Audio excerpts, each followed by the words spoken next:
Okay, so I'm changing laptops, migrating from this ancient 2019 MacBook Pro 16-inch to this soon-to-be ancient 2021 MacBook Pro 14-inch. And I thought I'd change things up a bit and buy a protective case, something I've never done before. Now you may think these cases are goofy, and you may very well be right. But they're hecka cheap, so if I end up not feeling it, maybe I'll just return it, or maybe I'll chuck it into my maybe useful later box, along with my banana slicer, my pizza scissors, stuff like that. So my main reason for buying this case is not for protection from drops, because I think it'd probably be useless for that kind of thing. I got it more for protection from everyday dings and scratches. Also, I plan on sticking an SSD onto the lid sometime, maybe a clever decal or two. And I think I'd prefer doing that to a cheap case rather than an expensive laptop. So I ended up getting this UESWILL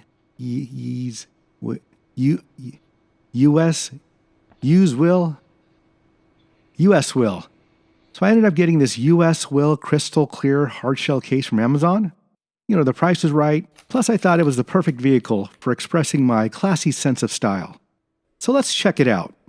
So cracking it open, we get some instructions, a microfiber cloth, and the two parts of the case itself. So this is the glossy version. I wanted crystal clear, and I'm liking that the case actually seems to be crystal clear with no weird haze to it.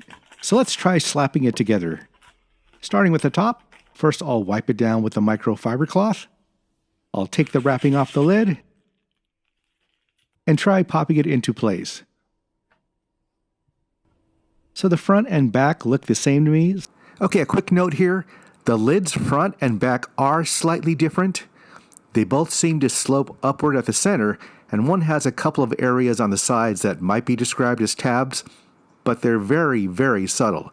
I installed the lid both ways, and they both looked fine to me, with nothing looking obviously wrong. And though the instructions do have illustrations, they don't specifically call out this MacBook Pro 14, so I'm not 100% sure if I'm installing it the right way. But until I learn otherwise, I'm going to leave it as is. So I just wanted to call that out. So back to the video. And it's looking pretty good. Feels pretty snug. Still showing off the silver finish. And much like the perm I got in 7th grade, I'm feeling pretty good about this. So let's proceed to the bottom part. I'll wipe it down with the microfiber cloth. We'll try snapping it into place.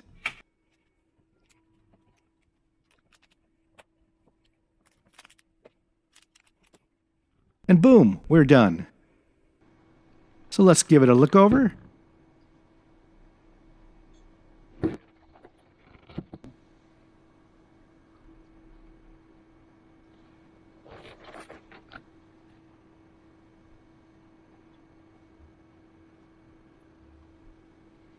It's interesting, the front corners seem to be protected,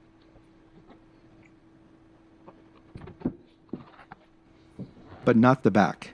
So if you drop it, don't drop it on the back side. See, the ports look good and unobstructed. And let's see, the laptop itself opens fine, and the case doesn't seem to limit its range of motion.